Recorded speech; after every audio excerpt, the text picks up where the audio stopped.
Welcome, listeners, to the podcast Eberron Adventures, a real D&D podcast set in the world of Eberron. Let's listen as we hear the adventures of 6 unique personalities: Skogar, a tall half-orc bounty hunter and fighter; Velma, a 5-foot-tall human rogue that's a journalist; Lukar, a male Lightfoot halfling sorcerer; Azori, a Kalashtar cleric; Lissa, a human wizard; and Jack, a blaseball player with an undeclared major.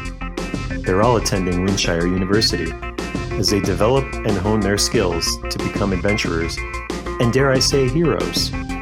But lore and rules lawyers beware. We pick and choose rules we want to stick to, and the lore is freestyled. So let's jump right back into the action and listen to the newest episode of Eberron Adventures. Perfecto. All right. So we are going to jump right in, albeit a tiny bit late.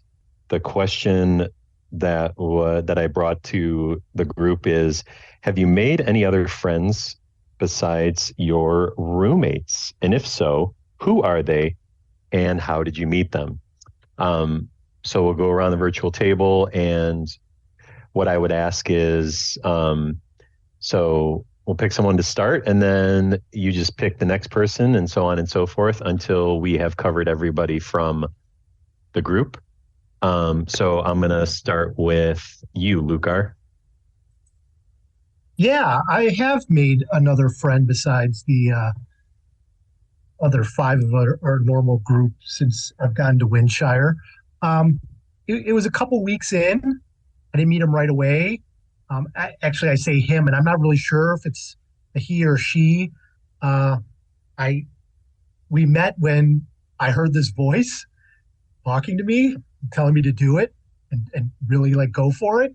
And I said, you know what, you're right. I should do that. So, he's been guiding, he, she, they've been guiding me and telling me what to do. And I feel we're getting really close, and big things are in store for our relationship moving forward. So I'm really excited about it.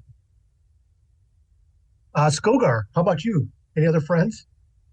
Oh, yeah. So, Luca, you've seen me hanging out with Carl a lot. And I learned a lot. I mean, Carl taught me a lot about swordplay. But, he also taught me people here are a little too trusting. When I used to practice with Carl, when we were sparring, he would, I noticed that every other step, he's got something wrong in his ball bearing down in his knee. So, you catch him on the left side, you can sweep him out. And, there was one day I was really testing to see if I could get an advantage on him, and I wore blue paint on the left side of my body. And I realized you can't tell the difference between blue and green. So, Interesting.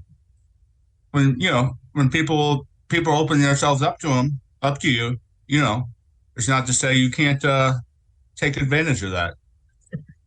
Learn a little about them. I love it. You could be a blaseball player, Skogar, with that kind of tactical thinking. Yeah. Jonathan, I wouldn't. It kind of answered over to Jonathan. I noticed you're missing your left big toe. You probably shouldn't.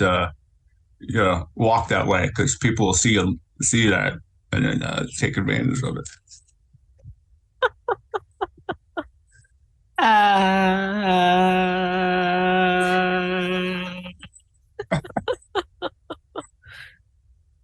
That's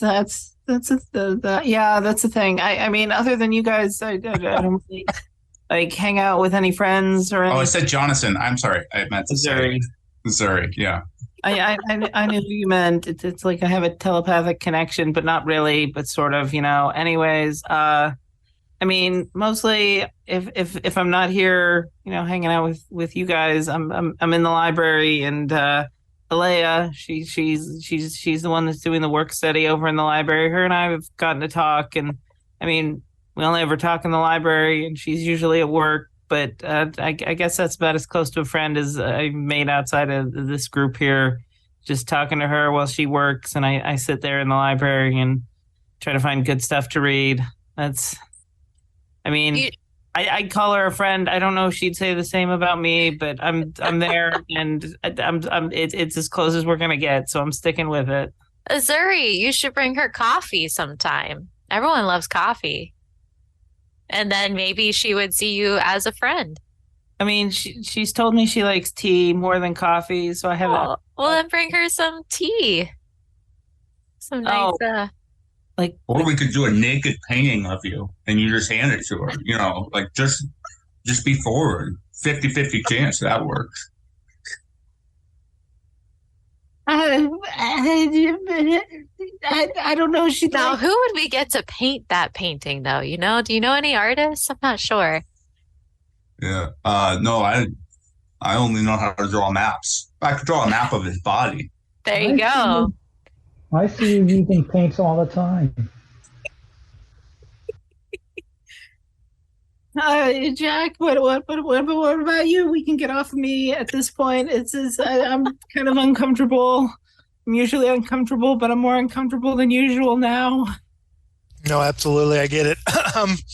I mean, you know, I do so much practice that it's hard to really meet new people, you know, without.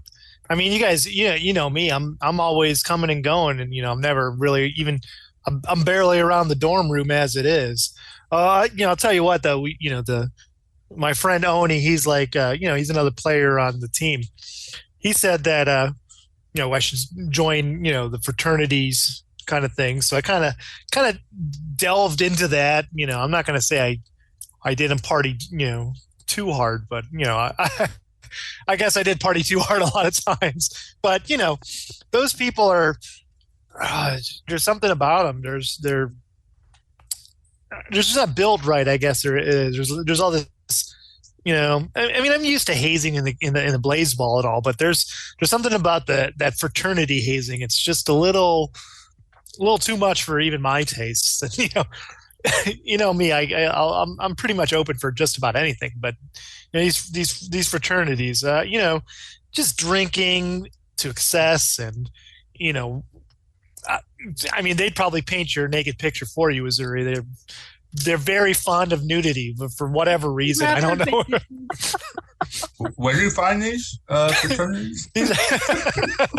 Skogar, I'll take you there sometime. But yeah, I mean, I don't think I'm going to go back. They're good to party though, Skogar. I think you'd go. You would have a lot of fun because I know you could party out these. Yeah, but Oni, you know, like he joined the fraternities. He was trying to get me to join, but I was like, you know what? I think dorm life is good for now. You know, stay with the friends, stay close, and focus on practice. Focus on my skills. You know, I gotta keep getting better, and I can't have distractions. You know, that's what my mentor, my coaches, that's what they say. You know, don't be distracted. You know, be you, be out in that field doing what you're doing. I feel like you know, I think I've seen improvement in myself, so I'm pretty happy with that. I've done a lot of things that. Well, let's just say I feel like I'm succeeded in the things I wanted to do. So let's why don't we shoot it over to Velma there, see what kind of friends Velma's made over the semester. Hi, I'm Velma de Madani. Gentle reminder to the DM that the lineage Madani is half elven. I have made friends with Grandpa Fizzlespark. He's the supervisor of the janitorial staff. Everybody loves Grandpa. He sounds like Walter Brennan, and to have and have not. I don't think I should try a horrible Walter Brennan impression, but he's super friendly. Everybody loves him. There must be a dire secret somewhere. Just kidding. He always has a story ready, but if you ask him about his village as a child, he'll start getting melancholy and grumbling and gnomish and remind you that you're not a gnome, and the other gnomes will run you off for putting Grandpa in a funk. But he is the supervisor of the janitorial staff. He's constantly busy doing follow-up on his staff. One of the quirks of being a gnome is that sometimes you just have to make a machine to do that task, even if it's slower or less efficient. Grandpa is certainly not going to stop that. There are rules. No living creatures to power the machines. If you dabble in necromancy, you get reported to the dean. And the machine must do a minimally competent job. If it is inefficient, you still have to complete the job during your shift. Amusing anecdote. A couple of weeks ago, when all the toilet paper was slimy, a gnome had built a toilet paper stocking machine, but the tolerances were too tight. Had to use lubricant to get the toilet paper rolls through the deployment boom. That and the other contraband machines are confiscated. Grandpa does an assessment, and the most promising machines get sent to the artificers department for the undergrads to study and maybe improve. And all the giant pile of just garbage there. If anybody wants to take some levels in artificers, you've got a ready supply of spare parts. Lissa. Yes.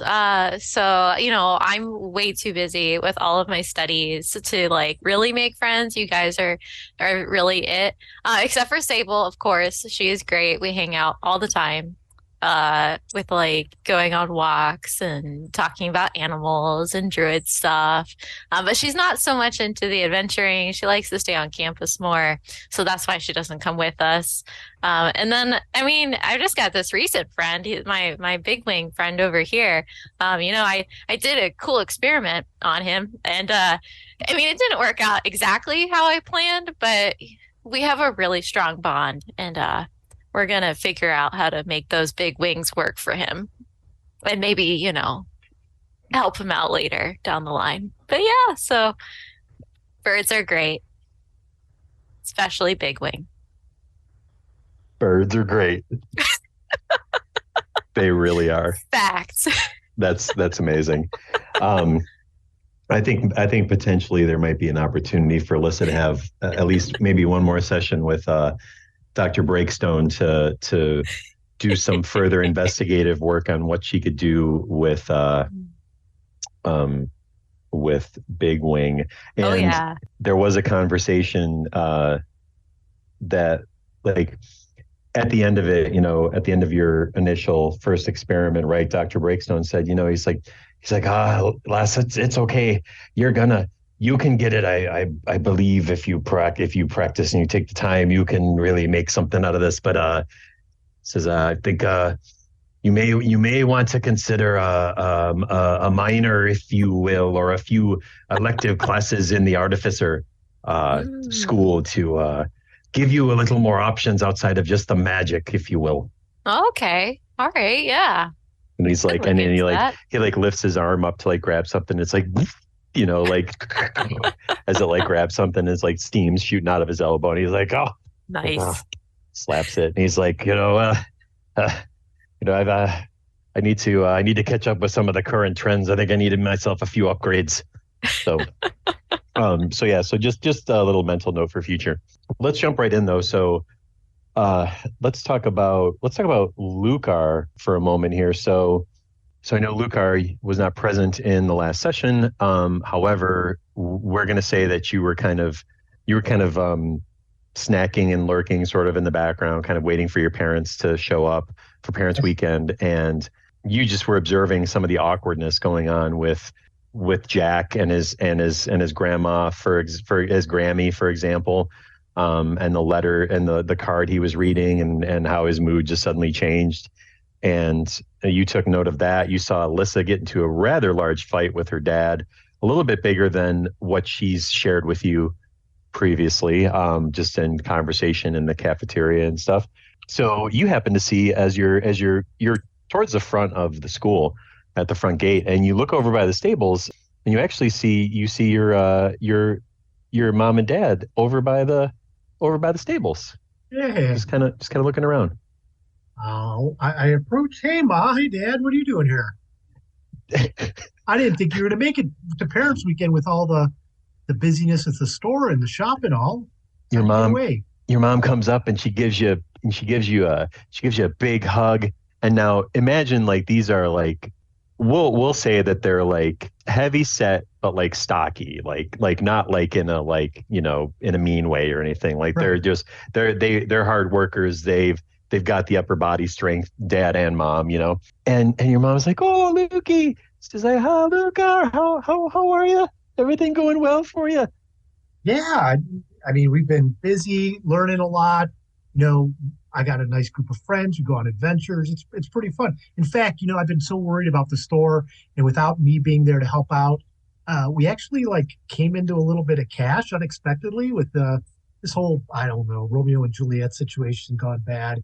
Uh, but here's a little bit of money, and I hand over like, what do we get? 200 gold last. I think you ended up getting like 300, right? Everybody got like 300, I think, Yep, Yeah, when well, all was said and 300. done. Yeah, Yeah. I'm going to slide over 200 and say, hey, this will help out with the store, you know, because I know things are rough. And especially if you're here, like, I can't imagine like the cost to travel, shutting down the store. Your Ugh. mom's eyes get so big as she sees this bag of gold, and she's like, "Oh, Lukey, this is great. This will help us help us fund our third location." Wow. How can you, I mean, 3 locations, how does that even work? Like, We've there's only 2 of you. Who's running all these we've places? been expanding. It's the cousins. They came in and they've been helping us out. It's been great. I know you haven't had much chance to really. I mean, I know you met them a few times, but they just kind of just it was almost magical. They just kind of came out of nowhere, and they just said, "Hey, you know, we want to become entrepreneurs and, you know, really help grow the family name and the family business." And they've been doing a great job. Great I don't job. remember, I don't remember the cousins being that great at all. Like the couple that I met, they were always, you know, bullying me for being different. You know, you guys are human. I'm a halfling. You seem to treat me like the what the bitter. So, but I'm glad they're Your helping you out. your dad leans in and he's like, "Well, you were I don't remember what your dad's accent is, so I'm just gonna make it might be different this time." He's like, "Well, you you were too young for me to tell you about the times I gave them the ass whoopings for the stuff they said to you. Like, I gave I them guess I appreciate that, I Dad. gave him a good what for a couple times, Lukey. You hey, how's the magic coming? Oh, How's it going? it's going pretty well. You Like I said, I think I'm good, getting pretty far here at this school. you I'm getting helping a a lot. handle on what you the crazy magic stuff, the whatever that is, the wild magic. You getting a Yeah, handle on you that know, stuff? like after you know, found me in that woods and there was all sorts of wild magic around then, like it hasn't come as much as I would have expected, you know, like it seems like it should come around, I don't know, at least once in every 20 turns, but it hasn't really happened yet. Yeah. Okay. Well, that's good. I I mean, I almost feel like there's somebody watching over me. it's good. It's good that you got a little bit of stability with that, son. Roll a perception check. You would. That is going to be 9, 10, 10. It's a 10. Okay. Um. You'll discover later. It's not something you actually catch happening, but you'll discover later that you've been bequeathed with a few spell components in your pockets that you didn't realize were in your pockets, and you go and you kind of nod for a second and you're like, "Oh, Dad," like, and you knew that he slipped into you, because they always made it a point to, like, they knew about your magic, they wanted to do what they could to help you, so they would keep a special stash of like spell components and things for you that they wouldn't normally carry at the store, in order to ensure Hmm. that you had what you needed, because they would do anything for you. Um, I say, hey, Mom, Dad, have you ever heard of somebody named Astrid before? and your mom's like, Astrid, no, it doesn't sound familiar. How about you? What about you, honey? And he's like, no, can't say, can't say that I have there, Luke. I nope. Hmm. Fair enough. Well, I'm glad you're here. What do you want to do? Do you want to see? Oh, go ahead. He goes, Go ahead. he just says, he says, your dad says, well, he's like, I've been, so there's this traveling, bear with me if this is a little long. There's this traveling show that comes through town every once in a while, about once every full moonish time frame, not necessarily always on the full moon, but like once a month. And they tell these great stories of different investigative stories and detectiving type stuff, and like I guess they're calling it true crime, and they talk about it with the town, those that want to listen, and it's really made me more interested in that kind of line of side work, with all my extra time. And he kind of elbows you a bit, and he's like, we gotta stay still showers, we gotta stay busy, right? And he says, so I why don't let me look through when I get home, I'll look through your adoption papers, and I'll see if any weird names pop up. Maybe it might be worth investigating. Yeah, if not, I wouldn't worry too much about it. I'm sure fair. Everything's on the up and up and fair. So what do you want to do? It's Parents Weekend. Do you want to meet my friends? He's like, but your dad goes, hell no. It's like, I want you to take me to this cafeteria where all the good food is. Let's get some. You got it, Pops. Let's go. He's like, I know what my boy likes, and then he puts his arm around you, and you guys all walk off together, and your mom's just beaming, smiling. She's so happy. And then we're gonna shift over to Azuri. So you decided you've been having all these like sessions, these counseling sessions and stuff, and you decided that you were going to just take a little bit of a walk and clear your head. So you kind of walked like towards the outskirts of Windshire, but you didn't really like spend too much time in there. You just kind of like, you guys, we can say like out of game, you guys have maybe been like just kind of walked around and checked out Windshire a little bit, but nothing too story worthy necessarily just yet. And so you're actually walking back like kind of hastily because you're like, oh crap, I spent all this time walking. My parents might be coming soon. I should be heading back. So as you're heading back to the university and you're walking, you see like a magic coach just passes by you, and it's like zooming, and all of this like this thing like just it stops on a dime, and it's just like and doesn't like doesn't jostle nothing. It's the smoothest stop, and then you see your mom, Blanche, pops her head out and yells at and sees you and says, "Oh, Azuri, hey, it's me, your mom." And it's like, and she's waving at you frantically, and she's like, "Dad came. He came. I brought him with me. He came. He's in the car. He came. He's in the coach." Hi, Mom. How's it going? Do you want me to get in there? Are you gonna walk? How are we gonna do this? And you see like her head's out the window, and then you see he puts his head out the window too, and he's like, "Oh, hello, son." He's like, "Hey," and they're just like talking to you with their heads sticking out the window of this thing. And he's like, "Have you taken any of the trains around yet?" I mean, yeah, we've taken a couple of the trains to some of the surrounding like town areas things, and it was cool. And the one got stopped by people, but it wasn't those people. It was other people, but my friends, I've met some people who I guess I can call my friends. They're roommates, but they're also friends. Anyways, we stopped them from robbing the train. It was whoa. It was really kind of it was cool. It's cool. That's pretty great. I'm so proud of you. So I'm a right bit keen on some of these trains, and how they've been running. And I hear they're working on some prototypes that use steam as fuel. Have you seen any? Well, we haven't ridden any like that yet, Dad. But I'd be really interested to to see them and to talk to you about them. Yeah, that'd be cool. So your mom like said, okay. That's come on. Come on, get in the coach. Let's go. Come on. Okay. You can ride with us the rest of the way. Come. I'll be yeah. you get in, and then your dad starts chatting you up. It's like, so how's your scar doing, my boy? Anything strange been happening? The scar. It's hurt like the normal amount, but you don't have to worry that much about it. I mean, it's not like been acting up or anything like it did that one time, but it's been fine here pretty much. Yeah. And then your mom's like, so tell us about school. And she's like just like staring intently at you.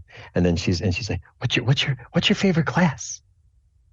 Oh, I've been enjoying my cleric class. It's the spells, the cleric spells class. That's my favorite. I haven't really gotten to like all of the like weapon training stuff yet.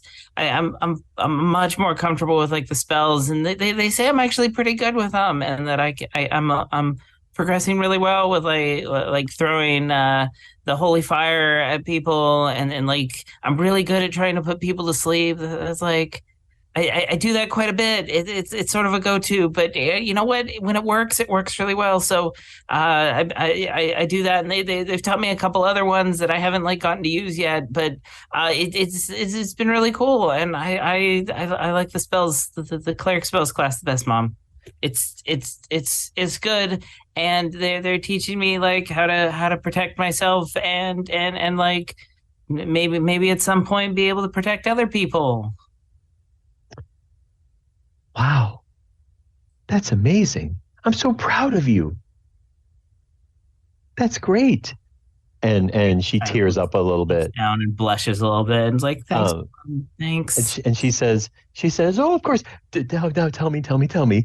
Does my Azuri have a girlfriend? Mom, I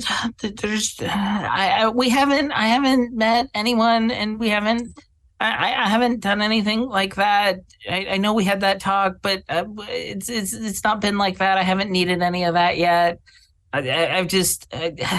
I've talked to girls, but none of them are like my girlfriends. There's one girl who I kind of said was a friend, but again, it's not like that. What's her name? The library. We hang out at the library, Mom. What's her name? It's Elena.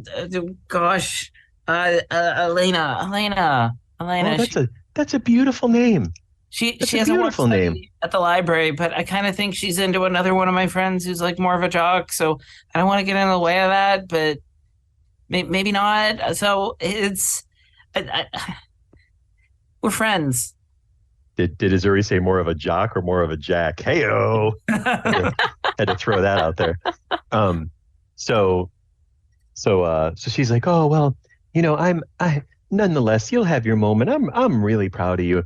And so the magic coach pulls up and you guys get out, and and they both say, Azuri, it'd be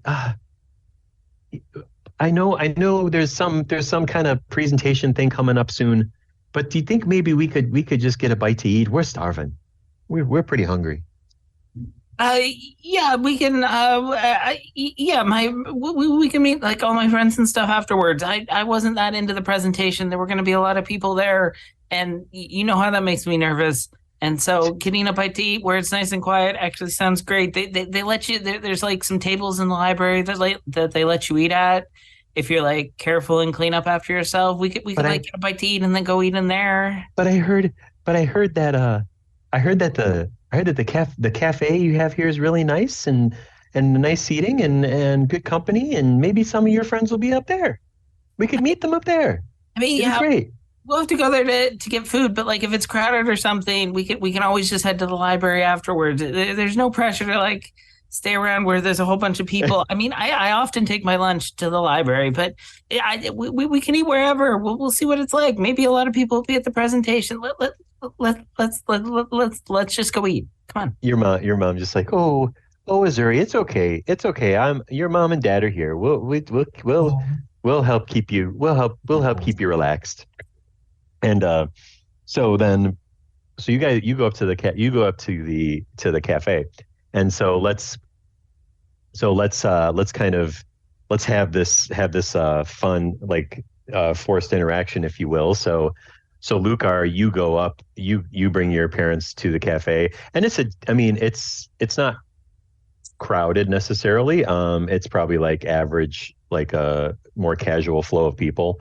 So there's plenty of room, Missouri, to come over here. Yeah, so Zuri, you come in right behind, and Lucar's all like, "Yeah, come on." Lissa, you managed to bring your parents there, and your mom's like, "Oh, this looks wonderful. I really could use a bite to eat before we sit and listen to them drone on in that auditorium thing that's coming up." Based on this, this is a pretty beefy agenda that they sent out for us. They got a lot of activities. That's a lot of stuff. We need some energy. And your dad's like, yeah, it's fine, whatever. Yeah, let's grab a bite to eat. Oh, the food here is so good, Mom. You're gonna love it. I whisper to my mom, like, "Hey, one of my friends is a centaur. And I know you were hanging around the stables before. He's not related to any of those horses you were looking at. Don't say anything and embarrass me, Mom." She's like, I'll do my best. I'll do my best. There's a lot of different types of people here at college. And as you say that, I'm open to everybody, but I know how you are sometimes. As you say, there's all types of people here in college. Skogar and his dad come up, they're still playing Step on Toes. And the dad's like, 7-8 died. He's like, Skogie, I'm always gonna beat you and Step on Toes, boy. Oh my gosh! Man, he's like, let's get some food. Let's get some food. 48 to 52. Man, I almost had you. Almost ain't close enough in this game, and you know that, son. It's okay. He slaps you on the back really hard. He's like, let's get some grub. Maybe some of your friends are up here. And you see Lucar first. Yeah, I know that guy, and I know those other two guys over there. Yeah. So, yeah. and then Velma, you slowly stroll in, very casual, with your very like haughty, like your dad, who's like kind of haughty and a little stuffy, like very very like British in appearance, like stuffy old British dude kind of vibe going on. And he's like, what? So do you eat here? Yes, and it's not terrible. They do have, the gnomes built a ice cream machine. I guess you can't call it real ice cream, but it is cold and it is delicious, and it's right over here. And hey, Lucar. Hey, Dad. Mom, Dad, this is one of my roommates. This is Velma. This is one of my roommates. He's a spell slinger. We don't attend classes together, so I don't know what like specialties there are amongst those. But he's we have done some that money we made last week that I told you about. He's one of a gang of our extracurriculars. Yeah. And, I think if we hang out, it'll make paying for a university a lot easier. It's true. Why don't you talk to Lucar's mom, and I'll go and get us all some ice cream. So yeah, he's like, that sounds good. And he starts talking to Lucar's mom, and she's like, "Oh, hi, how are you?" And it's just really like, it's like, "Hey, hi." He's like, hello," and he shakes all like limp-handed and stuff, and she's just like, "Oh, it's a firm grip you got there. What? I already forgot your name. Velma's dad. You seem to be nice otherwise, though." Mom, don't embarrass me. and as you say that, then Jack happens to stroll in. Now, what I would want Jack to explain is whether or not Grammy has come with him, or if that's been if he's done something about that.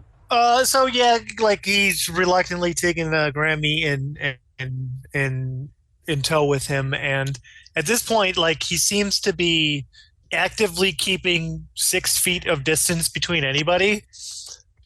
trying to like he kind of jumps when somebody sneezes and or coughs or something, and like really he just seems very paranoid all of a sudden. But yeah, he's in the lunchroom. He's like, I guess we're Grammy Griselda. I guess we're just wasting time here. Just on waiting until something happens. I don't understand why we have to be here with all of these people, with everything happening. Like maybe we should go somewhere else where there's a lot less of these people. I'm just very, but here we are. This is, and yeah, those are my roommates over there. Yeah, I'm sure you know all about them with the letters and whatever, however you're getting your information from. So all that stuff. Does anybody invite Jack over to join the cluster?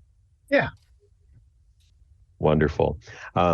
So some of the so Lissa, you get stuff to eat, your parents do, and like there's a couple tables that are all like kind of grouped together, and Skogar, your dad's like, let's push these tables together. Come on, son. Let's do this family style. And he's just like pushing tables with like one hand and like trying to line it all up. And people like there's like a kitchen manager person, like there's like a dwarf that's like in the background, like, but you can tell he's supposed to be like the manager of that shift. And he's like running around like crazy because it's all these parents around and stuff, and it's freaking him out. And he sees your dad pushing these tables. And he just kind of shakes his head and mutters to himself. He's like, "Parents hate the parents' weekend. Parents' weekend's the worst. It sucks." And Skogar kind of notices this and he goes, "Look at they're kind of sticklers around here." And then he's also dragging a table. Awesome. So yeah, you set up enough tables like in a row, right? In like in one long row where everybody can pretty much sit at. So everybody just starts sitting all next to each other, and there's all this cross conversation going on. And Jack, are you like, I'm assuming you're probably sitting like at the end of the table?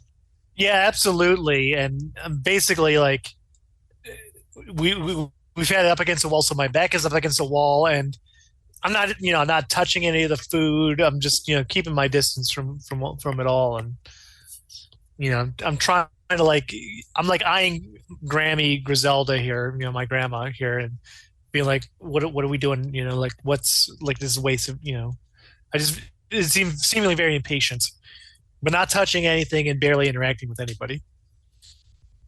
Who you sitting next to? I'm sitting at the end of the table, so like, okay, there's nobody sitting except for maybe Grammy Griselda here.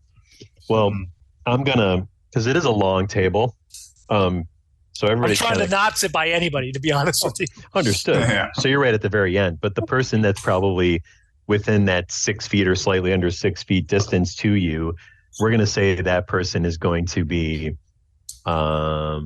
based on my die roll and who I feel like picking, we're gonna say it's Lissa. Well, I'm okay with that. It's closest to you. But Skogar keeps trying to have cross conversation with you across the whole length of the table. Yeah, this guy, I poke at my dad. This guy, he's tough. He thinks he's tougher, but he's tough. He kind of laughs. Your dad's like, oh, we know you're a tougher boy. We know this. Granny, what'd you do to raise that boy so tough? I know my dad's got some opinions about how he toughened me up, but like, what'd you do? Grammy says, well, nothing more than a little bit of love, a few whacks with a switch, and lots of reading. So much reading. Yeah, Skogar, I'm a self-made man, Skogar. I think a lot of what happened to me comes from my own personal drive and ambition. I don't know if you can really pinpoint it on nature. I think it's nature versus nurture, and I'm just naturally inclined to be tough, and that's all on me. Lissa, do a perception check. And also, do you mind just taking it down a notch? Your I can feel I can feel you yelling at me over here, and I would appreciate if you didn't. Those tusks of yours. I'm sorry. I'm just gonna say it. Okay, you don't often keep your saliva in your mouth at all. I'm just gonna say it right now. Sounds like you could use a few more. Listen, we've all felt this way. Okay, I'm just saying, like we've all talked about it. Like, doesn't Skogar spit at us a lot? He does. Oh, man. I'm just saying, maybe take it down a bit so you're not spraying it all over us. I say this as a friend. Okay, you know. Lissa got a 9 on her perception check. A 9? Yeah, a 9. Okay. So then, yeah, you don't notice anything. Sounds good. Okay. So at that point, so as you're talking, as you just said all that stuff about Skogar like that, you're the first one to notice out of the corner of your eye that a couple campus security guys come storming into the cafe, and they're storming in hard, and then the rest of you guys start to notice, and your parents are all like what's going on? Is there something wrong? Shouldn't have moved the tables, you guys. Shouldn't have moved the tables. It's parents' weekend, and then these two security guys go up, and they go up to one of the other students, and he's a student that you met like at the beginning of orientation, right when you guys first came. His name is Sorrel Marrowneed, and he was that Rain Man type of cleric dude that was like talking about the end of the world and then counting stuff on the ground and everything. And so these security guys come up to him. They're like, hey, Sorrel, you got to come with us. And he's like, what are you talking about? I didn't do anything. What are you talking about? You got to come with us. We got the law down in the dean's office. We need to address a few things. It's like, it's kind of embarrassing. I'm just trying to get something to eat before my parents come. Oh, they're here. They're waiting in the office. They're waiting in the office too. They know what's going on. You need to come with us. You were selling drugs on campus. You gotta go. I don't even do drugs. That's crazy. I don't do that stuff. That's not me. Why? I didn't do anything. And they start to the security guy starts to grab him. He's trying to struggle a little bit, not like super extreme or anything, but he's a little bit like, he's trying to sort of like put up a little bit of a fight and resistance. And then he's like, but I don't even know. I don't even know what I didn't even see any drugs ever. Like, oh, you were selling these corpse flower pod things. The kids, they take them and they get all amped up. They get all cracked out. It's bad news. You got to come with us. Let's go. I didn't do it. I didn't take. And then he looks over at you guys at your table. He's like, God, one of you guys tell him I didn't do anything. And Velma, then he's like, Velma, you went into this the deep dive of the drug trade. What's going on, Velma? What do you know about this? I did look into it, and it wasn't a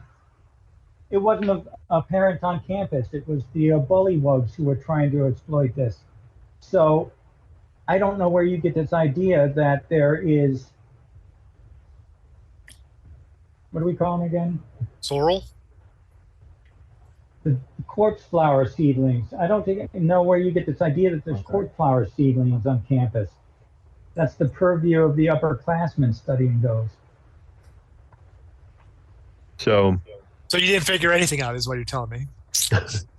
I'm saying that they seem to have pretty tight security on what their operations were. I mean, it looks like they're kind of arresting Sorrel about it right now. It looks like he may be set up. What makes you say that? We don't know Sorrel. We barely interacted with him. So as he gets dragged away, you hear him say, You're going to say 16 forks, 8 napkins. And he's like counting like the things that were on your guys' table, like as he gets carried away. And then Azuri, you see Elena,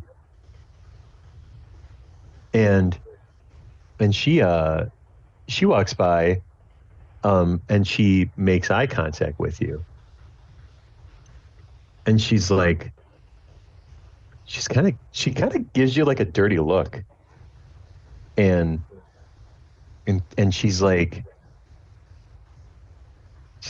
oh, it's you. You can show up for this, but you can't show up to hang out with me. I see how it is. Well, when were we supposed to hang out?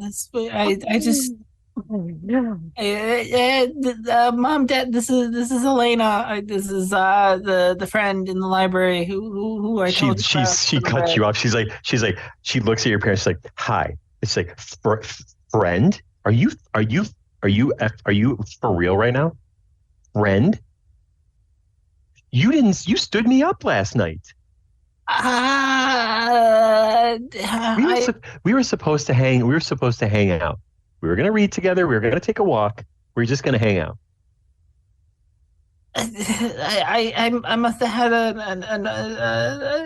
an appointment or something. I don't remember what I did last night. Oh, well, that sounds like a bigger problem then. What do you do? Are you, I thought, I really thought we had some moments together, and then you don't show up. You don't show up for us hanging out. And now you're telling me you forgot or something, or you don't know, or you don't remember. So what else don't you remember, Azuri? I don't remember what I don't remember. It's sort of an awkward situation.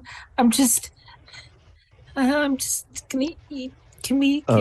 I'll see you in the library later. So let's see here. What's your AC? Ooh, 16. Although I presume at this point I'm probably not wearing my chainmail, so it's no. You'd be just in your cash clothes, campus clothes. So what's the natural AC of you? I think 13 or 14. Okay, cool. So it's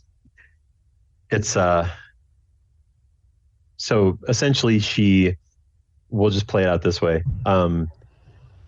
She just looks at you and she's like, you are such a, and she's like, I'm so sorry. She says to your parents, I'm so sorry, but your son is a complete and total rude, selfish asshole. And then she slaps you. Azuri, and she storms off. And she's like, don't even come back to the library. I don't want to see you for the rest of this school year. I say this is not. I say to Mr. and Mrs. Azuri, like, I think that girl has misrepresented your son. He's been a fine roommate. I mean, other than like some weird like dreams at night, which we all get. Like, other than that, he's been a total gentleman and a great roommate. I can't imagine that this is an actual representation. Okay, Azuri, and why don't you give me a perception check, and an insight check. Tell me what you get for each. Perception is an 18. Okay. The insight is an 11. Okay, so with that insight roll, you know enough to know in the whole amount of time that you have been on this campus, you have literally had at the most 2.5 minutes in total of conversation with this young lady. Because of your level of nerves, you have not talked to her very much. So having said that, with your insight, then your perception, however, shows you that you can see in her face that she genuinely 100% is truthful when she says everything that she said. She meant it all, and she's you can tell it's genuine. She's not bullshitting. She's not staging anything. But you're yet more confused because it doesn't add up. At this point, Azuri goes ahead and uses his telepathy with his mom, which he has done many, many times. Okay. And he just goes, Mom, I seriously have no idea what that was about. You have to believe me on this one. And physically, Azuri is just like totally still, totally shocked, not moving, not twitching a muscle here. Yep. So you do that, and she gives you this a couple like of these series of hand signals that are just look like nervous gestures to her face, and it's like this little code that she's worked out with you so that when you do talk to her in her head, she can totally talk back. This is she can. Thing. Yeah. Okay. I couldn't remember if your background was if you were like all the same. Okay, so then let's rewind. So then as you do that, she talks back to you, and her voice is also different in that form of communication. And she's like, I believe you. And that's all she says. Oh. And then she says, and it's weird because it's in a whispery telepathic voice that she goes, and she's like, and I love you. And that's it. So you guys, you're finishing up eating. Everything's cool. Manic pixie dream girl, am I right, Azuri? Then Azuri eventually gets back to eating, but just says, I'm gonna have to think about this a little bit because I don't know what that was about.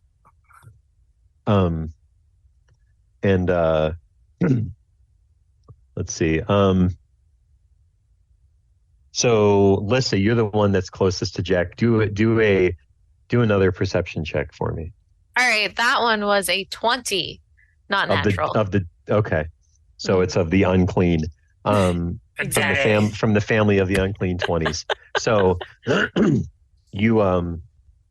you notice like when it all goes down with the girl and Azuri, you actually notice Jack laughing but hiding it. Like he's like nobody else can notices it because he's really good at like hiding a lot of his emotions and feelings, probably in larger groups, I would imagine, because he's he's got one focus, and that's Blazeball, and that's what matters the most. So like but you notice that he kind of found amusement out of that little interaction that took place, and it's at this time that you hear a overarching voice in the speaker system that's like hello parents and students, it is I, Dean Benchbreaker. If you would please come to the auditorium so that we can tell you about the fantastic events which we have planned. And then boy, this guy, like Skogar leans over for crusty old Dean. your dad's like, oh, he's some stodgy old bastard, isn't he? Yeah, I know, right? Nothing to like about that guy. They're all the same. All those executive types. They don't know what we do, Skogie. How hard we work. Yeah, right on. So, you all enter into the auditorium. You all find seats. When that announcement was made earlier, I said to, I'm sorry, I got to ditch you, Dad. I think there's a story here. And I left to follow the guards who took Ravenmead. And then I came back and took my ice cream and brought it with me. So you came back and then left again? Yes. So I'm actually trying to figure out where they're taking Ravenmead, because I heard from Skogar that he was innocent, and yet they had evidence. Okay. So then you should probably roll stealth twice. I will probably fail. Well, no, I'm not wearing my orange sweater. So there's a pretty good chance.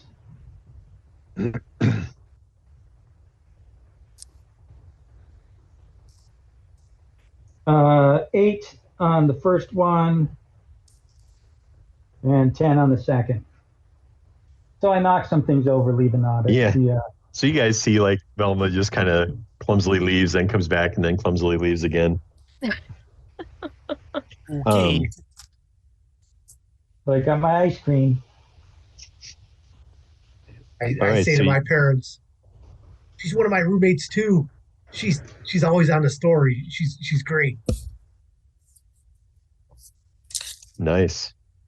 All right, so you guys all head off to the auditorium, and your father's like, I guess I'll go listen to this then, and he follows behind the rest of the group.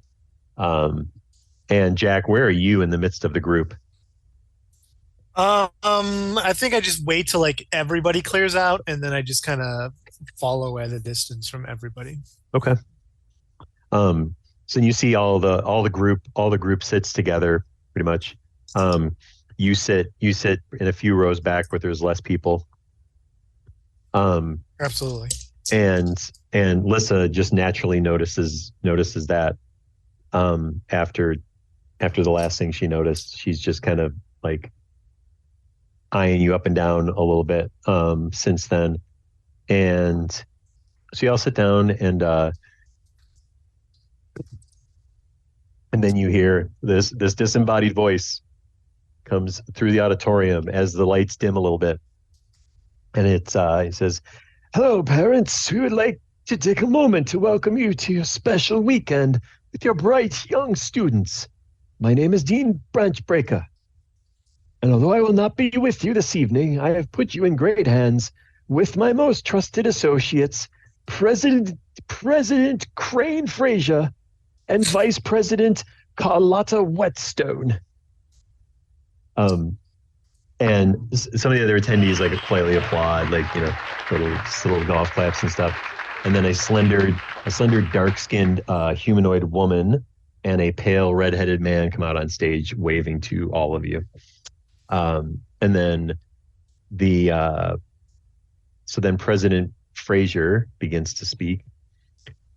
Good afternoon, esteemed parents and students of Windshire University. I am honored to be standing before you today as we celebrate the accomplishments of our students and the start of Parents Weekend.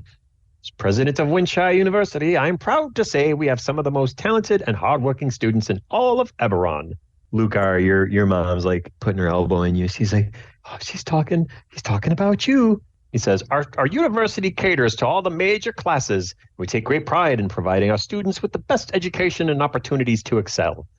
Over the course of this year thus far, we have witnessed some remarkable achievements from our students. From the wizardry of our wizards to the divine power of our clerics, our students have shown a level of dedication and commitment that is truly inspiring. I'd like to take the opportunity to also recognize the hard work of our faculty and staff who have played a vital role in shaping the success of our students. And he's just, it's like, and Skogar, you just start talking to your dad and you're like ignoring it. It just sounds like womp, womp, womp, womp, womp to you. Like you completely zoned out on it. And your dad's leaning in and he's like, what's this grand asshole up here talking about, Skogie? Come on. Skogar just steps on his dad's toes. Oh, you left him unguarded. The guy up on stage is like, well, thank you. Now I would like to hand over the podium to Vice President Carlotta Whetstone. You know, she slinks up to the podium, says, "Thank you, President Fraser, for your inspiring words. As Vice President, my pleasure to share with you all the exciting events that are planned for Parents Weekend." And then she tells you about how there's a grand tournament, and it's an annual event that warriors compete in. She says, you know, and secondly, you know, we have the magical treasure hunt. It's a fun and challenging event testing the wit and cunning of our wizards. And then there's a charity auction run by the Clerical College Division. Raises funds for local charities, gathering some amazing items, a magical artifact or two, and even a rare spell book, auctioned off to the highest bidder. Then she pauses, and then she says, as all proceeds will go towards a special trip for the students to study at the Barren Keep on the edge of the Mournland. We are determined to bring the Mournland back to life and want our students to be a part of that. We're the first university to take on a project of this nature, and we believe we can revitalize the Mournland to its former glory within 3 to 4 years. And everybody in the auditorium goes nuts and just starts clapping really loud, and they're like super excited. Because there's nothing people want more than to just be able to forget the Mournland, make the world a better place. Whether they all want to do the work or not is a different story. She says, but the most important event is our Blaze Ball game tonight. It's the classic showdown. It's the Windshire Wyverns. She's like, and the Arcanics Eric Cochra. The time has come. And like the audience is going nuts. Everybody's excited. Like, what is Jack? Are you just sitting there listening? Do you have any reactions? I kind of fell asleep with the first guy. Okay. I jump out of my seat when I jump up when everybody starts the big cheers. Like, what are they talking about? What's going on? What was everybody so excited about? Then she gives a little spiel. She's like, we want you all to enjoy this weekend, enjoy your time with your children, because they're always going to be your babies, right? And enjoy this magical time, and we look forward to hearing your feedback. And then they both walk off the stage. The lights go back up, and this is very early evening. So you've had a quick bite. There's an opportunity to all kind of, do a couple quick little things. But then the next thing that happens is, so Velma, you come back to the group, and I will send you a message. You can determine. I just sent it to you in chat. You can determine if you want to say anything about any of it to the group. But you end up returning back, and your dad's just like, it's about time you came back. I've been around your friends and their parents waiting for you. Oh, Dad, did you make new friends? Yes, you're funny. You're a funny girl, just like your mother. I was right. I'm onto something. All the evidence they had was video evidence, and I swear that's more easily tampered with than the good old pixie dust that you taught me with, Dad. So do you think it's a tampering, or do you think maybe it's a disguise? You're so wise. The point I'm making, though, is that they use similar evidence to frame Skogar, and there was nobody to stand up for him. And this seems a little more serious than writing on the wall. So there just doesn't seem motive or opportunity for him to get any of the corpse flower seedlings that he supposedly was selling. It just doesn't. There's something happening here, and I need to find out what it is. What it is not exactly clear. No, it's not. Who's doing this? Why are just random students being targeted? Maybe it's not random. I don't know yet. Skogar, when you were plucked. Oh no! Plucked. We lost. It was the big reveal. Velma, we lost you, or you muted yourself. It was accidentally if I muted myself. Okay. Skogar, when you were plucked from the dorm room, what is it? When I was plucked? Oh, okay, from the dorm room. Because that was a perfect cutout. It was really a perfect. Plucked from the dorm room. Okay, I'm with you now. Is there anything that you may know or have done that somebody might have attracted someone's attention? I mean, besides the obvious writing on the wall, which you swore you never did. You know, sometimes I lay awake asleep at night saying, you know, I saw the evidence against me, and it was me, but I don't remember doing it. But I don't remember doing, you know, a few things about every week. College, right? I just always chalked it up to, you know, I must have did it and forgot. But the way they hauled him off, you're right. It really strikes deep with me because, you know, if I was going to prank the dean, I'd really prank him, not just spray paint a wall. So, yeah, the more you say about it, I can't say I know maybe who set me up or if that were a thing, but I think you're onto something, Velma. So as you guys are talking about it, it's getting precariously close to game time. It's about a half hour. You guys got about maybe a half hour before you need to be there. And is there anything that you would like to do before heading over to the stadium to get a good seat for the Blazeball game? Azuri tells his parents, like, "Hey, I'm gonna have to go up front at like the start of the game. They're doing like the half of the cleric auction, and I have to help because it's you know my school, and we're putting that on. But they're making me auctioneer like a pair of gloves off at the start of the game. That's like my job here. So I'm gonna have to run up there and do that part here." But at the start of the game, but then we'll be back. So I'm gonna go do my part. Have fun. I'll find you in your seats. So then you leave. Yep. Okay.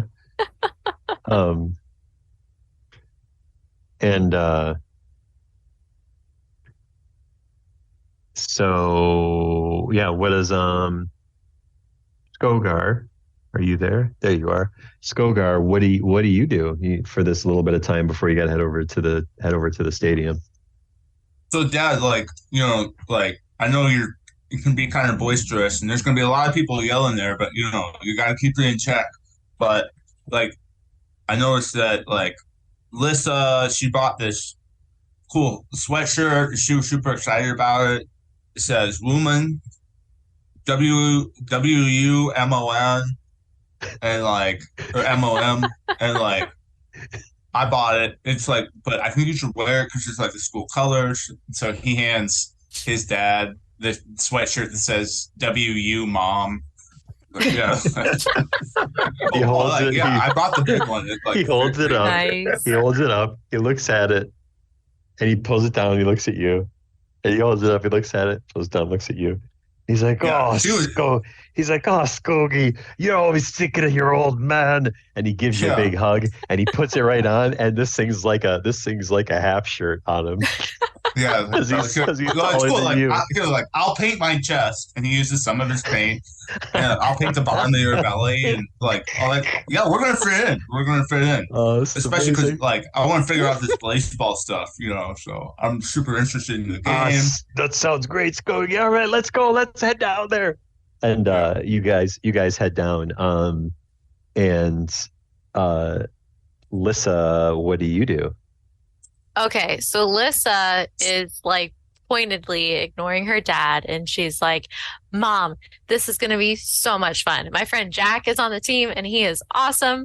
And oh my gosh, Sable, hi!" And then like she like calls her over and introduces her to her mom, and yeah, and they walk down. Sable's like, hi. Is this your? Oh right.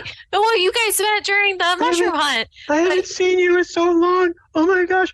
Hi, Alyssa's mom. And she hugs your mom like so tight, and your mom tries to start moving away, and she's just like walking with her, still hugging her, and making it really long. Nice.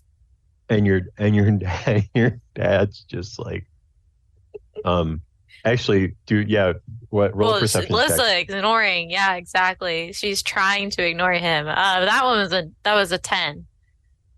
You hear him mutter, but you can't hear what he mutters. Good, on purpose. But and then roll do another perception check. It's fun. This is fun having Lissa perceive things. She's not very perceptive, actually. So that's a 14. As you talk and you say you're like Jack's on the team and all this stuff, you see out of the corner of your eye that Jack goes into the, because you're roommates with him too, right? Yes. Yeah, so he goes into your guys' room. That's a weird place. I wonder if he's getting ready for the game. Maybe I should go check on him before, make sure he's okay. Make sure he's staying on his side of the line. Yeah, maybe he needs help finding something. Maybe he lost a piece of his uniform. I'm going to go help him. Mom, Sable, I'll see you down there. Sable's like, okay, I'm going to... and she's like, I got it, Lissa. You can trust me. And she's like, and she turns to your mom and dad and goes, come on, I'll take you down to the stadium and we're going to wait for my best friend to come. And hang out with us. Listen, I'll get popcorn. Yes. Make sure they put butter on it. No, we're gonna panini too. And she's like starts running ahead with her stubby legs, all excited. And she's like, I'll even. And she sees Lucar. She sees you on the way, and she's like, I'll even get you a panini. I don't even really like you that much. And she just keeps running away. Wait, you don't like me? I just said that much. And she just runs away. Okay. And then your passive perception would tell you she's just trying to like, it's that grade school thing of like you're mean to somebody you like as she like tries to run away to go get a panini and popcorn and take Lissa's parents. So we'll get to Lissa going to check on Jack here in a second. What is Lucar going to do? I want to take my parents to see the School of Magic. Okay. Classrooms where I'm at. All right. So yeah, you take them and they're like, your dad's like, oh, it's like, so yeah, is this, you'll learn the new spells here. Yeah. It's amazing how quickly I learn them too. They must have really great teachers here or something. So you got how much better in your studies did you get? So like your dad like is kind of living vicariously through you. Let's provide a little context to this. So he's like super invested in the fact that you have this ability because he himself cannot manifest something like this. His superpower is shopkeeping and accounting for all of his money and where it's going. So he doesn't have that skill, but he is very intrigued about your capabilities and your spells and things like that. So that's the context to him asking you the question. So, how many new spells have you been learning? I mean, it's crazy because like, aren't we supposed to be at school for like 4 years or something? Like I thought it was going to take like a while to like learn, but like we have there's some people here. They're like some of the teachers. They're like the lower level teachers. I think I know as many spells as they do already, and I've only been here like a semester. It's crazy. So the TAs. Yeah, like I'm not learning anything from them anymore. You're at the same level as the TAs, son? Maybe a little bit higher. There's this one teacher who's been really great. Like I don't really see them, but like they like talk to me and tell me how to do things, and it's great. And he leans in and he's like, Can you do a fireball, boy? I think I can, but I haven't done it yet. I'm scared. He's like, oh, after the game, we'll go out back in the field. And I don't think I should. You'll cast that shit. We'll see what happens. And he gets all excited. No, Dad, no, I don't want to. Like, what if I blow up a building or something? Or the dean? He's like, they already got He's not even here. He sent 2 people below him to talk to all of us. He might be scared of me. If he's auxiliary damage, so be it. I'm sure there's good insurance here. I want to see a damn fireball. And your mom comes over and she's like, who's casting a fire? There will be no, absolutely not. I will not see my son catch on fire. No, he was not a fireball, Mom. Look, and I pick up a blaze ball and I cast a light cantrip on it. See, it like sort of looks like a fire. See how it's bright? Oh, yeah, do a persuasion, I think. Yeah, I don't want my mom with advantage because she loves you. Yeah, I don't want my mom to think I'm dealing with powers that I can't control. Right? Like persuasion, it's a 13. She's like, right, Mom? Look, see, it's like a fireball, a blaze ball. It then lights up. It's like a fireball. That's so beautiful. Yeah, right. And then remember that guy we met, Azuri? Sometimes he has nightmares, so like we have to keep a nightline on for him. And this is what I do. It keeps him happy. My sweet boy, I'm so proud of you. You're so good to other people. Customer service, it's in your blood. What can I tell you? Look at this neat thing. Look, and I rip a piece of Ma's dress, and then I cast mending cantrip and fix it right away. See, like, won't this come in handy when I get back to the store? She's like, oh, this would make work so much easier. I can't even tell you how happy this is. This is amazing. I know this school's great, isn't it? I'm so glad that this could happen for you. And as she tears up a little bit, and then Lissa, you open the door to your dorm room, and Jack, what does she see as she opens the door? So Jack, like he's looking over this note that he's got, and he's just kind of like lost in his own. He's almost just standing by his desk and just like reading and rereading this note. Melissa just walks in and she's like, "Hey, Jack, did you need any help getting ready for the game?" Game? What do you listen? What? The blaze ball. Blaze. Who's got time for blaze ball? Is everything okay? Are you feeling all right? I'm fine. How are you feeling? Are you sick? You're not sick, are you? No, I'm good. It's just all these people come in. Wait a minute. The team tonight, it's Ornix, right? Arcanix? Ornix? Yeah, Arcanix. Yeah. He grabs a note again. Oh, this is good. No, I should. No, yeah. The Blazeball game. This is the opportunity I need. Yeah. No, thanks for coming, Lissa. This is perfect. I got to get down to the game. But what's in the note? Is it okay? Is everything all right? Listen, this is perfect. We need to go back to Arcanix with the opposing team. Somehow, we need to infiltrate them and get back into we need to get to their campus. Okay, we can do that. Definitely. You mean like just like bail on Parents' Weekend? That would be fine by me. I am with you 100%. Yes. Absolutely. Grammy won't mind. I could see, whatever's going on with you. Yeah. Is my business. Dad, like, whatever. Yep, exactly. Azuri probably wants to lay low for a while after that embarrassing little bit in the right. The cafeteria. That was so weird. Yep. That's awkward for him, but he has been acting strange lately, so I wouldn't actually put it past him. With the weird dreams and screaming, that he doesn't seem to understand. Maybe he's hold up. Alyssa's making an insight check when Jack says that. She's already kind of suspicious from that laugh earlier. So that's a 17. Trying to see. You got to roll something against that, right, Jack? I probably do. Let's go with that roll, and I'll tell you what it is.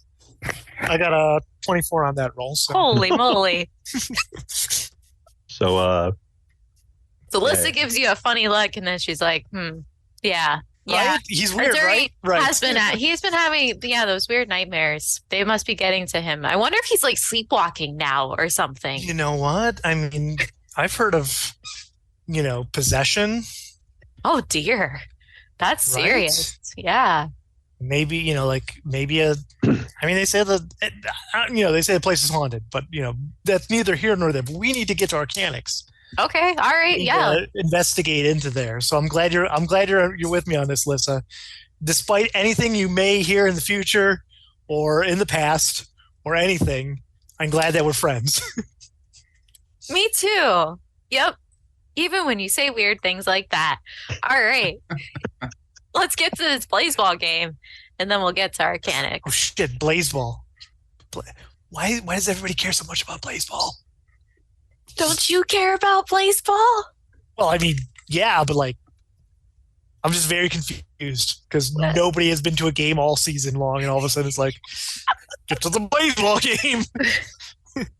We should all go to the Blazeball game, see what's going on at the Blazeball game. Well, our parents are here. We don't want to do anything else. We can't do the fun partying, I mean, I guess, but We're studying. But this is we're really a small time school.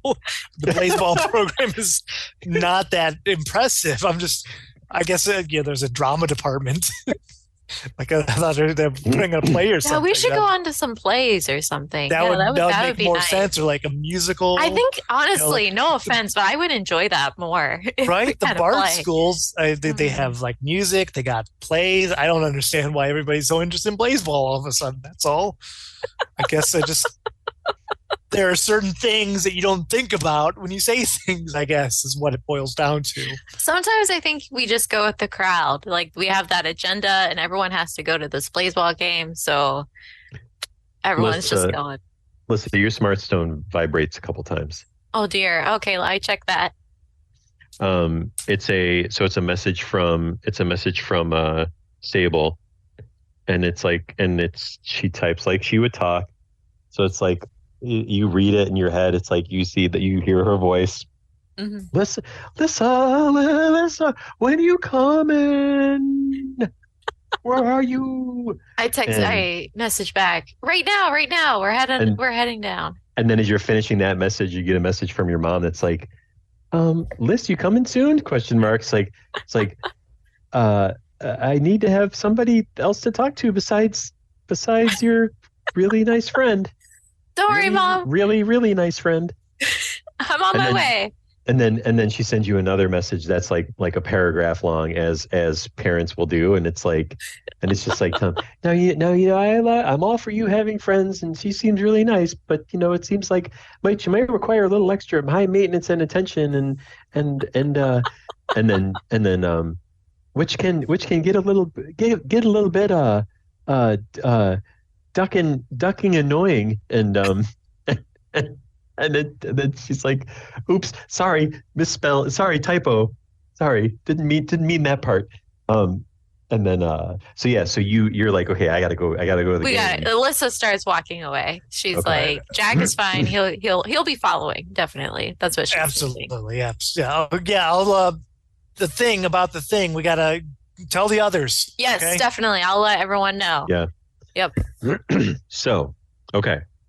So it's since my work computer is on East Coast times, Eastern Standard Time, so it's 10 o'clock. Going to go a little bit over, not too much, 10 minutes at the most, to kind of get us to a good spot for the next session, because I think this will be a pretty exciting little 10-minute block here. So Lissa, you head down, and everybody else is there. And then Azuri, you're doing what on was that a real thing that you said that you were doing, or no? Oh yeah, absolutely. Okay. So what are you doing again? So he got drafted as part of the auction to help auction off a pair of gauntlets ahead of the Blazeball game as part of the auction. They're doing like some before the game, some at halftime. Yep. So Azuri, everyone's getting ready for the game, and he comes up to the mic and just goes, all right, everyone, up next we have these wonderful gauntlets that they shoot like light beams out of them, and they're really cool. The bidding starts, and he like fumbles with some notes. The bidding starts at 50 gold pieces. Anyone? 50 gold pieces. You see one person in the back. There's one. Thank you, sir. That's 50 gold pieces. 50 gold pieces. Do I hear 55 gold pieces? 55 You see a woman in the front go like this. 55 over here. 60. Do I hear 60 gold pieces? Looking for 60 gold pieces. These wonderful gauntlets. Shoot. The guy in the back. 60 going. All right, we got 60 there. Do we have 65? Do I hear 65? I want to hear 65. Let's go ahead and hear 65. I'm not like doing the auctioneer thing. I'm just stumbling over all the words. But anyway, 60, 65. We got 65 there. Nobody else is raising their hand. Do we hear 70? No, 65. All right, we got 65. It's going once, going twice. Sold up there. 65 gold pieces to you, good sir. The guy goes, no, you skipped at 5. I was 60. Were you just 60? I thought you were 65. This is. Somebody look at the tape. He just gives you 60 gold, and he takes his gauntlets and walks away like storms off. And then so a few minutes later you finish auctioning and one of the cleric TAs is like, oh, it's like, thanks for your help, you did a great job, go enjoy the game, I'll see you down there. Thanks, my parents are here, I'm gonna go hang out with them. But yeah, that was interesting. Never make me do that ever again. Okay. So you head down, and so everybody's in the stadium, and there's lights and really bright lights, and you see both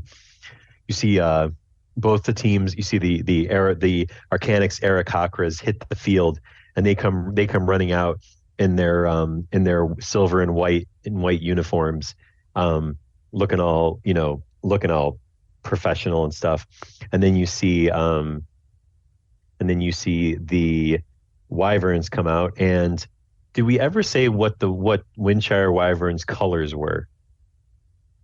Skogar is painted in blue and yellow. He has no idea if those are the right colors. Well, let's see. I've always assumed a kind of green in my head, but I'm biased. We're gonna play the. All right, so I don't have a coin. All right, so Skogar, I'm gonna roll a d4, and 1 to 2 is heads, and 3 to 4 is tails. So I want you to call it. I'm gonna roll it. Call it. 3 and 4. 3 and 4. Okay, you were wrong. It's not blue and yellow. It's red and yellow. Nice. So I assume one of the other rival schools is blue and yellow. Well, yeah, but not one that's. Yeah. That's a great point, but not Arcanics though. But that's awesome. So yeah, you're like, whoa, you're cheering, and everybody's kind of looking at you like, and your dad's just cheering with you. He's completely oblivious to the fact that your colors are wrong. Yeah. Because as soon as the Wyverns hit the field, and you see the team comes out, and Lissa, you without any need for perception check can plainly see that Jack is not on the field. And you said Arcanics came out. What's that? No, but then I said the Wyverns came out afterwards. Oh, because everybody started cheering. And so yeah, so Lissa, you noticed that. And then the game starts, and it's a very intense game. And let's see, with a roll of the die, unfortunately the Wyverns have lost tonight's game. No. Oh man. With a 5-point loss. It was a valiant effort. They tried their best, but unfortunately they were not successful. There were some really stellar plays, last minute scores, but not enough to solidify the victory. And so everybody's still hyped and still in a good mood. You guys are walking you guys are kind of walking as a cluster to go back to the dorm, and your parents are all like, hey, they're like, they're saying to you, okay, well, we're gonna go to the hotel, and and everybody's your parents are all starting to walk off to go to the hotel, and then and Skogar, your dad's like, gives you a big hug, pat you on the back, says, it's been a good night, Skogie. I gotta go crash. We'll see ya. We'll see ya tomorrow. Skogar, see you tomorrow? Okay. Yeah. Not final parting. Okay. Yeah. Yep. And so he leaves, and then so all the parents leave to head to the hotel in Windshire, and Lissa, your parents are last to go because they're going to their basically their Right. artificer motorhome, right? Yep. And like your mom's like, I was like, oh, this is great. I can't wait to spend more time with you this weekend. It's going to be so wonderful. Yes, So definitely. such a good time. I'm so psyched. I'm And so then, happy to see you, Mom. And your dad's like, can't wait till this weekend is over. Can't believe I'm wasting my time here. And Lissa just ignores him and gives her mom a big hug. And he's like, come on, let's go. We gotta go. And he like pulls your mom out of the hug. Wow. And takes her away. And she's like, oh, good night, honey. See you tomorrow. So you all head back to the dorms. And then let's see. So, So it's Lissa, it's Skogar, and it's Jack in one room. And then it is Lukar, it is Velma, and it is Azuri. So you are in your respective rooms. The hole is still in the wall between said rooms. So you can still hear each other talk, although you're not all in the same room together. Lissa, you come back. You're the first one to come into your dorm room, and you open the door and you see Jack. And what is Jack doing this time? Jack is like, he's geared up, like he's ready to go. He's got on his leather jacket, and he's got his sword on his side. He's like, you talk to everybody? Are we going? We're doing this tonight? Oh, we right. need to do this tonight. Yeah. Let's we'll wait for everyone to get up here, and then we'll let them know and head out. Yeah, definitely. I'm sure they'll be up for it. And then, so then, let's see. So Skogar, you get to the room. Lukar and Azuri and Velma, you all kind of arrive in your room sort of very close to the same time. Any brief little couple sentence conversations you want to have with each other? Hey, it's always fun having the parents around, right? But it's also good when they go away. Yeah, that's pretty close to it. I mean, You find Dad anything can about be, you find anything a out little about those stiff. drugs, Velma? I guess I'm stiff too. Dad can be a little stiff. Your dad seems all right, but you are very cool, Velma. Find anything out about those drugs? I was going to pour over all my notes that I've taken since the beginning of semester and find out what possible connection could be between Skogar and Ravenmead. Or at very minimum, like where we could find the drugs. just like whatever intel you got. Mm-hmm. If there is a new drug ring on campus, I'll find it. I'm sure you will, Velma. You won't be the first to know, though. Oh, damn. So right as that conversation ends, Azuri, Lukar, and Velma. So in the case of Azuri, so Azuri does Azuri have a smart stone? I don't know if we ever talked about this. He has never had one out. No. Okay. Which doesn't mean he doesn't have one. Right, but he's never seen on it so far. Okay. So you're and normally, and yours doesn't we're going to retro this. We're going to say you have one, but it doesn't get much use because you really prefer books over anything else, right? And so you feel a weird vibration in your pocket that you don't really feel that often because it doesn't get used that often. I know that all sounds really bad, but it's your Talking about smart stones, right? It's your smart stone in your pocket that just vibrates and goes off. I think it's vibrating in the desk drawer, and it's just like really loud. Ooh, There we that's even go. better. Yes. I like that even better. Yeah, because it's like he forgot to take it with him. So it's like you hear this and your desk drawer bounces Still in the around. box. And as that happens, shortly after that, then Lucar, yours goes off, and then Velma, your not quite as smart stone, flip stone, goes off as well. And I pick it up, and so you have a message on yours, Lucar. It says, Lukey, honey, it's your mom. Me and your dad are in some trouble, I think. Can you come to the hotel fast? yes. And then Azuri, you get a message.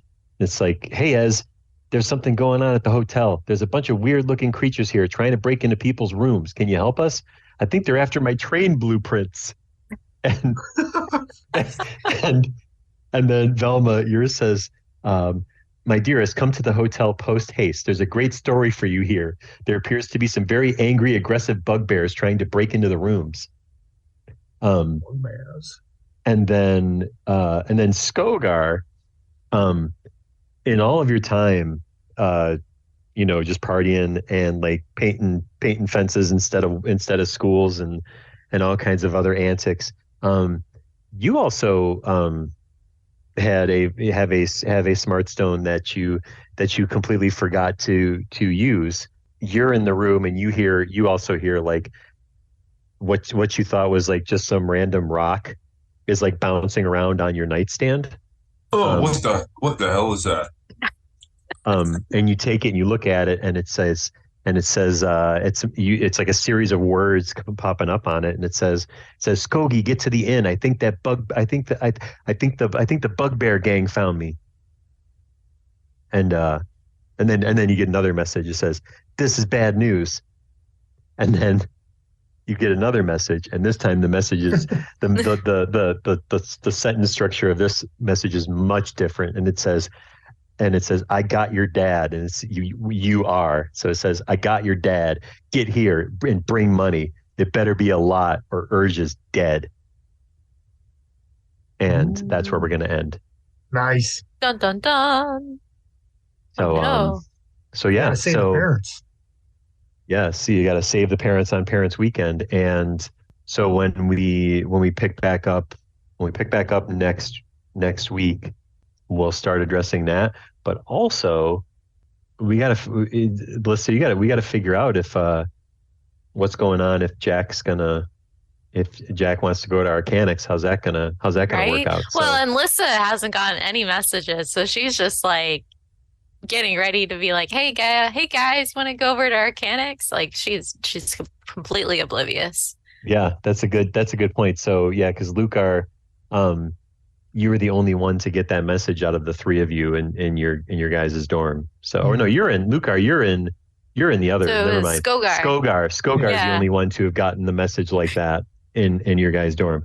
So you see, like, you look over and Skogar is like weirdly staring at the smart stone that you never even noticed that he ever had. and like, I had a tracking device on me this whole time. And yeah, so save the parents, go to Arcanics, one, the other, or both. Thanks for sticking around and waiting for me to join, and I hope you had fun. Yeah, cool. Yes. Thanks. Awesome. Definitely. Have a good night, Take care, y'all. everyone. Is Azuri going to find out what happened with Elena? Why didn't Jack play Blazeball? Is Lissa going to go to Arcanics with Jack or go save her friend's parents? Is Lucar going to cast a fireball? Will Velma find out who is responsible for framing Skogar and Sorrel? Will Skogar wash off the body paint anytime soon? Answers to these questions and many more on the next episode of Eberron Adventures. If you would like to support this podcast, please do so by going to patreon.com/Eberron Adventures. And for a mere $3 a month, you can get a shout out. Just like our very first Patreon supporter, Jonathan Boyd. Thanks, Jonathan. Appreciate the donation and your support. Once again, that is patreon.com/Eberron Adventures. See you next week.